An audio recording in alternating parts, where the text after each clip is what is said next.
Its ground is of sweet musk, and of saffron set, and its roof is the Arsh, the throne of your Lord, clear and manifest. Its rocks are jewels, polished and finesse, and its buildings are from silver and gold bricks compressed.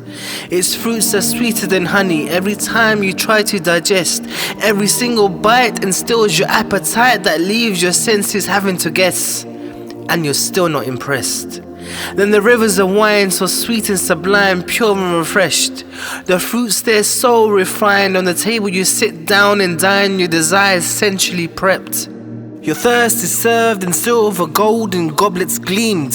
You're served kafur, ginger and tasneem that are filled as you select, and you're still not impressed.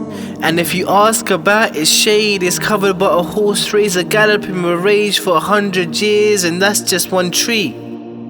And if you ask about its encampments perfectly made, enchanting they are, dazzlingly displayed in lengths they're in miles up to 60. And its tall buildings filled with rooms on top of them, rooms on top of rooms that reach the highest stars, what a luxury. And the clothes and bedding were to be zoomed, they'll be hemmed with the finest gold and silk loom, and costume glistening, shining utterly.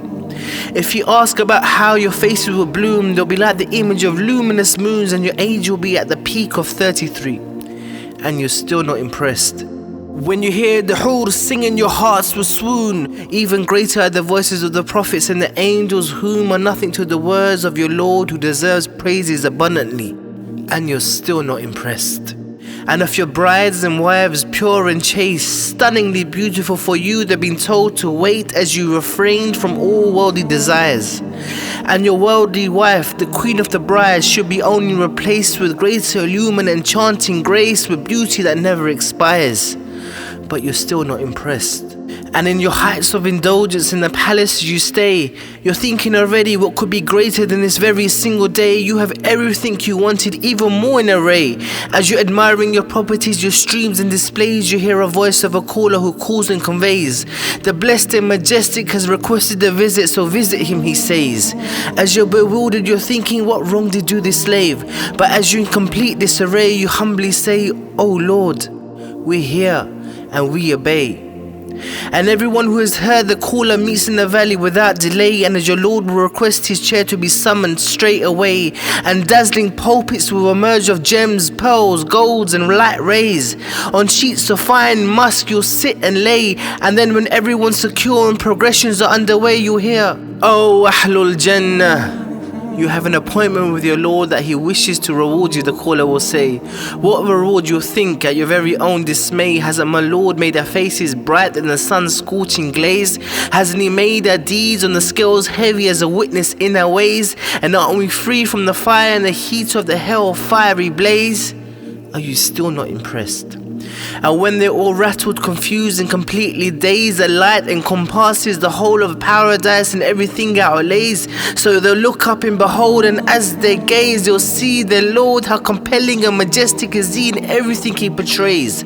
Oh Ahlul Jannah, Salamu Alaikum, peace be upon the majestic says. So the occupants will answer in the best of ways, O Allah, you are peace, and from you there is peace, O possessor of majesty and honor.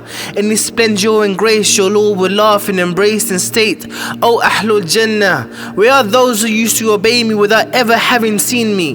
This is the day of increase. O Ahlul Jannah, if I were not pleased with you, I would not have made you inhabitants of my paradise. So ask of me. As the inhabitants pray to their Lord, and as they start to ask and embrace, Ya Rabb, they say, O Lord, so we may look at it, let us see your face. And are you still not impressed?